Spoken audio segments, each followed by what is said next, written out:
warahmatullahi wabarakatuh. Perkenalkan, nama saya Najla Sawa, jurusan Manajemen, Fakultas Ekonomi dan Bisnis, UIN Syarif Hidayatullah, Jakarta. Di sini saya akan menjelaskan tentang potensi e-commerce di masa pandemi COVID-19. Pada Desember 2019, dunia dihebohkan dengan munculnya virus yang bernama COVID-19.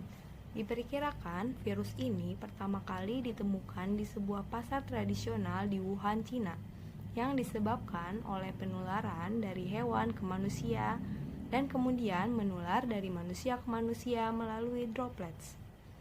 Virus ini rentan menular pada orang yang lanjut usia dan memiliki penyakit kronis yang berkaitan dengan pernafasan, karena virus ini menyerang paru-paru sehingga dapat menyebabkan penderitanya sulit bernafas. Di Indonesia, Presiden Joko Widodo mengumumkan secara resmi kasus pertama COVID-19 di Indonesia di Istana Negara pada tanggal 2 Maret 2020. Dengan kasus pertama, seorang ibu dan anak yang tertular karena melakukan kontak dengan WNA Jepang. WHO secara resmi mengumumkan COVID-19 sebagai pandemi global pada 11 Maret 2020. Tercatat hingga kini virus ini sudah menjangkiti 188 negara dengan lebih dari 12 juta orang yang terdampak. Dengan diumumkannya COVID-19 sebagai pandemi oleh WHO, banyak kebiasaan yang berubah. Salah satunya, bagaimana kita bekerja di rumah atau sering disebut work from home. Di saat seperti ini, e-commerce bisa menjadi pilihan untuk semua orang. Apa sih e-commerce itu?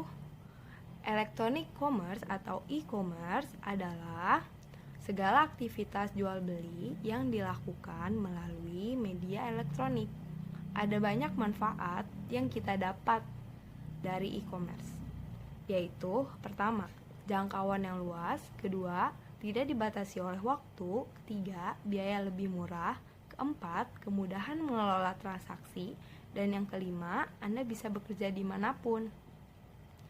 Mengutip dari Global Web Index, Indonesia merupakan negara dengan tingkat adopsi e-commerce tertinggi di dunia pada tahun 2019. Pertumbuhan industri e-commerce Indonesia didominasi oleh penjualan retail yang terdiri dari beberapa kategori, seperti fashion, consumer goods, maupun produk-produk kecantikan dan kesehatan. Pertumbuhan pesat ini banyak difasilitasi oleh kehadiran marketplace. Dengan kemudahan dalam membuka lapak atau toko online, kini pelaku bisnis dapat menawarkan jasa atau produk secara digital dengan jangkauan konsumen yang lebih luas. Lalu, bagaimana potensi e-commerce di masa pandemi ini? Pertumbuhan pemesanan e-commerce yang semakin pesat terjadi pada bulan Maret 2020, tepatnya setelah wabah virus corona atau COVID-19 menyebar di Indonesia. Virus corona menyebabkan dampak yang signifikan terhadap perekonomian di negara-negara yang terdampak virus tersebut, termasuk Indonesia.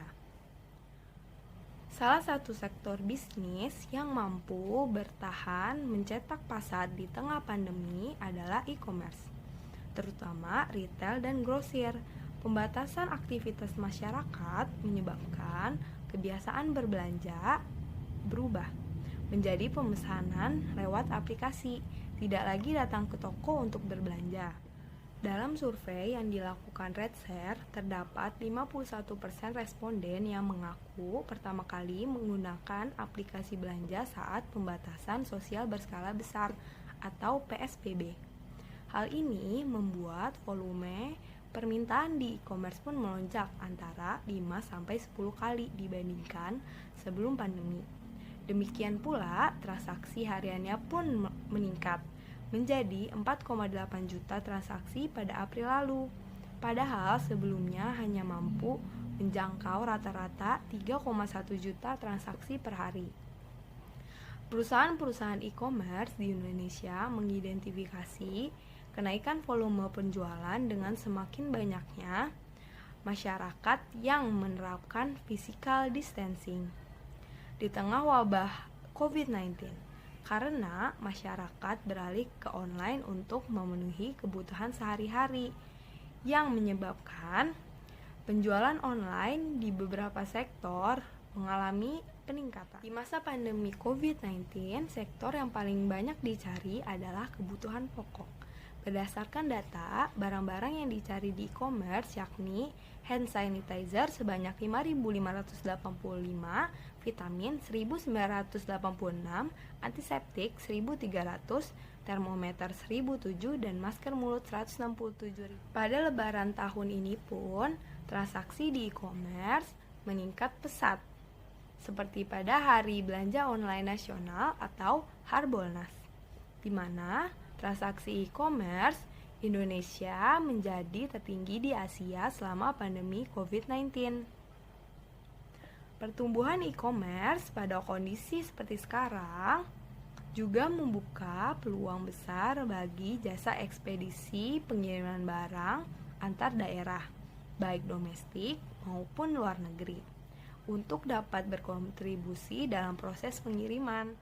Sejumlah perusahaan jasa pengiriman barang mencatat kenaikan pengiriman barang mencapai 80%. Pada kondisi seperti sekarang ini, sekitar 60% sampai 70% transaksi pengiriman barang perusahaan berasal dari e-commerce loh. Kesimpulannya, pembatasan sosial selama pandemi COVID-19 menyebabkan aktivitas masyarakat di luar rumah berkurang. Hal ini meningkatkan ceruk pasar e-commerce, terutama sektor retail dan grosir mengalami kenaikan, dan e-commerce menjadi tombak perekonomian Indonesia di masa pandemi COVID-19.